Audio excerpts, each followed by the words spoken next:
कोई काम किया जा चुका है, या ये कहें कोई काम किया गया है। तो फ्रेंड्स ऐसे सेंटेंसेस हम अपनी डे टू डे लाइफ में ज़रूर यूज करते हैं, बट हमें नहीं पता होता कि ऐसे सेंटेंसेस को किस तरीके से फॉर्म किया जाता है। तो फ्रेंड्स आज की क्लास में हम ऐसे ही सेंटेंसेस को फॉर्म करना सीखने वाले हैं। So without any further delay let's get started.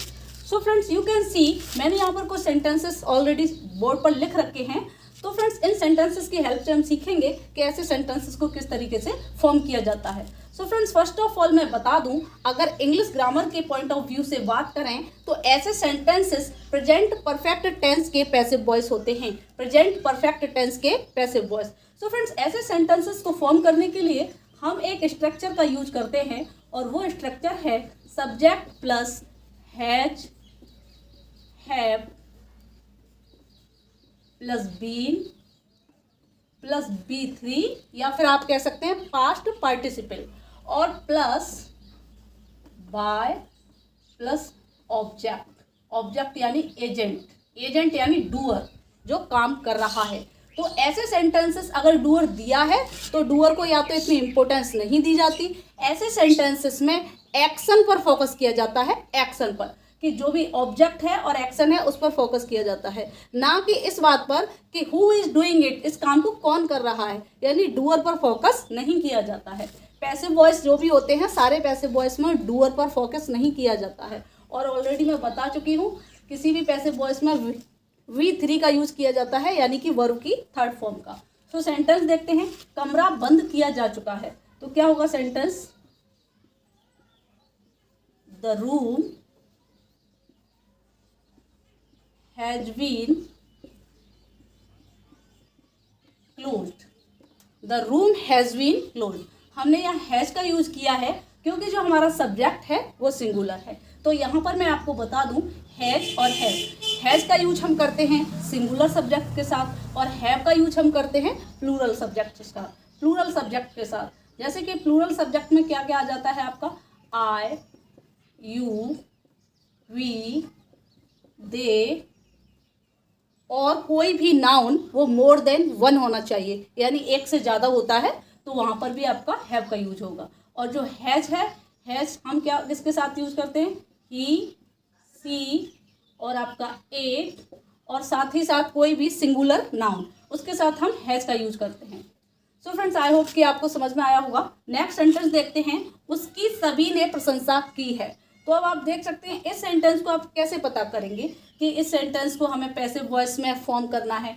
तो यहाँ पर ये जो सभी ने है वो एक्चुअल में आपका एजेंट है, यानी कि वाई एवरीवन। इसको हम वाई एवरीवन से शो कराएंगे। सेंटेंस क्या होगा, इसकी हिंदी अगर हम दूसरे शब्दों में कहें तो ये हो जाएगा, यानी उसकी सभी के द्वारा प्रशंसा की गई है।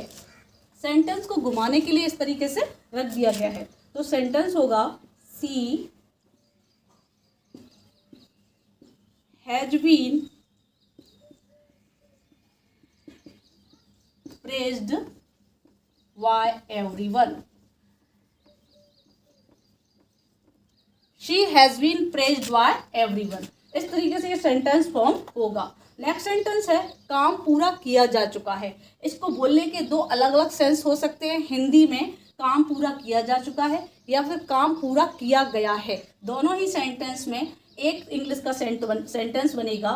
सेंटेंस होगा the work has been, the work has been. अब आप यहाँ पर पूरा करना के लिए आप अपने सेंस में जो भी यूज करना चाहें, जैसे कि फिनिश्ड, कंप्लीट, कंप्लीट का हो जाएगा कंप्लीटेड, और डन।